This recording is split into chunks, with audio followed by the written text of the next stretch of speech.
নমস্কাৰ বোলো সকলোকে পুনৰবাৰ আপোন চৰ্চৰ অন্য এটা ভিডিঅ'লৈ স্বাগতম জনাইছোঁ।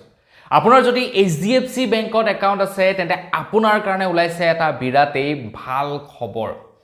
অৱশ্যে HDFC বেংকত একাউণ্ট থকা বুলি নহয়, HDFC বেংকে আপোনালোক সকলোৰে কাৰণে ঘোষণা কৰিছে এটা বিৰাটেই ভাল খবৰ। HDFC বেংক হৈছে বৰ্তমান সময়ত আমাৰ ভাৰতবৰ্ষৰ সৰ্ববৃহৎ ব্যক্তিগত বেংক। আমাৰ ভাৰতবৰ্ষত যিমানখিনি প্ৰাইভেট বেংক আছে গোটেই প্ৰাইভেট বেংকৰ ভিতৰত সৰ্ববৃহৎ বেংক হৈছে HDFC বেংক। চৰকাৰী ভিতৰত ষ্টেট বেংক আৰু প্ৰাইভেটৰ ভিতৰত HDFC বেংক হৈছে আমাৰ ভাৰতৰ ভিতৰতে থকা সৰ্ববৃহৎ বেংক। তো HDFC বেংকে আপোনালোক সকলোৰে কাৰণে ঘোষণা কৰিছে এটা ভাল খবৰ।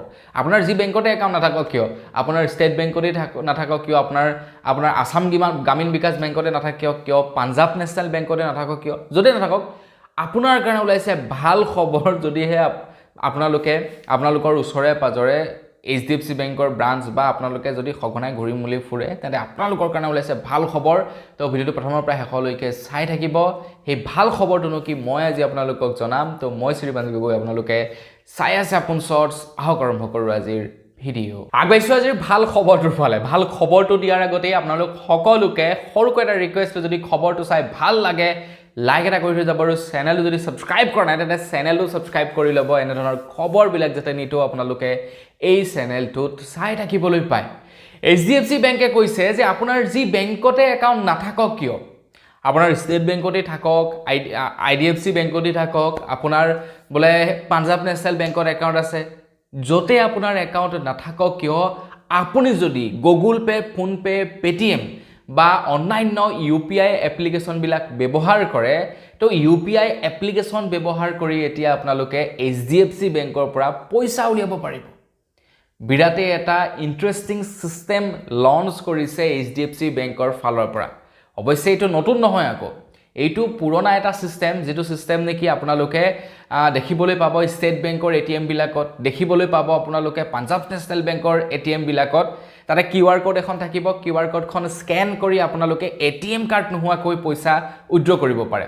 কিন্তু তাতে প্ৰব্লেম এটা আছে কি, আপোনালোকে চবতে সেই ব্যৱস্থাটো ইউজ কৰিব নোৱাৰে। আমাৰ অসমৰ ক'ৰবাত এটা দুটা ATMত সেই ছিষ্টেমটো থাকিব পাৰে, সব ATMত নাই। আৰু তাতকৈ ডাঙৰ কথাটো হৈ গ'ল, আপোনালোকে যিকোনো UPI এপছৰ পৰা ট্ৰানজেকশ্যন কৰি পইচা তাতে মানে উলিয়াব নোৱাৰে। ষ্টেট বেংকৰ যি অফিচিয়েল য়োনো এপছ আছে তাৰ পৰা আপোনালোকে ট্ৰানজেকশ্যন কৰিহে উলিয়াব পাৰিব। ঠিক তেনেকৈ পাঞ্জাৱ নেশ্যনেল বেংকৰ PNB One ব্যৱহাৰ কৰিহে উলিয়াব পাৰিব, মানে সেই ছিষ্টেমটো। কিন্তু HDFC বেংকৰ ATMত আপোনালোকে এতিয়া আপোনালোকৰ যিকোনো বেংকৰ UPI ব্যৱহাৰ কৰি আপোনালোকে পইচা উলিয়াব পাৰিব। আপুনি যেতিয়াই নেকি HDFC বেংকৰ ATM এটাৰ পৰা পইচা উইথড্ৰ কৰিবলৈ যাব, তাত আপোনালোকে অপশ্যন পাব যে UPI মানে QR কোড উইথড্ৰল বুলি। তাত আপোনালোকে ক্লিক কৰিব, ক্লিক কৰাৰ লগে লগে এখন QR কোড আহি যাব, আৰু সেই QR কোডখন স্কেন কৰিব। আপোনালোকে স্কেন কৰি কেইটকা পে'মেণ্ট কৰিব সেইটো আপোনালোকে তাতে এণ্ট্ৰি কৰি দিব। বোলে মোক 5,000 টকা লাগে, 5,000 পে'মেণ্ট কৰি দিব, লগ ATMৰ পৰা 5,000 টকাটো আপোনাৰ হাতত আহি পাই যাব। মানে HDFC বেংকে কি কৰিব বিচাৰিছে যে আপুনি কাৰ গ্ৰাহক হয় বা কোন বেংকৰ কনজিউমাৰ হয় সেইটো কথা নাই, মুঠতে আপোনাৰ বিপদ হৈছে, আপুনি বিপদত ATM কাৰ্ড নোহোৱাকৈ কেছ পইচা আপোনালোকে উইথড্ৰ কৰক HDFC বেংকৰ ATMৰ পৰা। এতিয়া ভাৰতবৰ্ষৰ যিকোনো HDFC বেংকৰ ATMত এই নিয়মটো মানে এই ফেচিলিটিটো দেখিবলৈ পাব। কিন্তু এই সুবিধাটো আৰম্ভ হ'ব 1 এপ্ৰিল তাৰিখৰ পৰা, মানে এইটো মাৰ্চ মাহ। তো 1 এপ্ৰিল তাৰিখৰ পৰাহে আপোনালোকে এই মানে ছিষ্টেমটো দেখিবলৈ পাব। কিন্তু তাত কিছুমান তেওঁলোকে চাৰ্জেছ লগাব। তো কিছুমান লিমিট দিব, কেইটামান লিমিট দিব।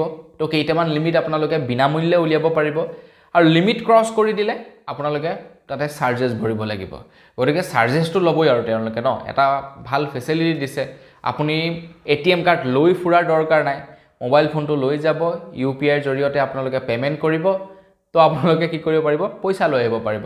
বোলে কেতিয়াবা এনেকুৱা হ'ল আপোনাৰ বোলে মানে গুগল পে', ফোনপে' একো নাই, ঠিক আছে, তো আপুনি আপোনাক পইচা লাগে, কোনোবাই আপোনাক পইচা দিব, আপুনি কি কৰিব পাৰে, তাত ওলাই থকা QR কোডটো স্কেন কৰি ফটো মাৰি দি দিলে, তো তেখেতে সেইবিলাক পে'মেণ্ট কৰিলে, আপুনি ATMৰ পৰা পইচা ল'লে। একদম চিম্পুল। মানে এটা খুব সুন্দৰ সিস্টেম কৰিবলৈ গৈ আছে HDFC বেংকে তো আপোনাৰ কোন বেংকত একাউণ্ট আছে কমেন্ট সেকশনত জনাব যদি HDFC বেংকত আছে তো আপোনাৰ কাৰণে এটা বিৰাটেই ভাল খবৰ আৰু বাকি বেংকৰ একাউণ্টধাৰী সকলেও এই ফেচিলিটিটো লাভ কৰিব পাৰিব তো বন্ধুসকল বস আজিৰ ভিডিও জনাবলগীয়া সৰু এটা ইনফৰমেশন ইমানে আছিল জানি কেনেকুৱা পালে কমেন্ট সেকশনত জনাব যদি ভাল লাগিলে লাইক এটা কৰি দিব চেনেলটো সাবস্ক্ৰাইব কৰা নাই সাবস্ক্ৰাইব কৰি ল'ব পুনৰ এটা লগ কৰাৰ ভিডিও মাগিছো ধন্যবাদ জয় অসম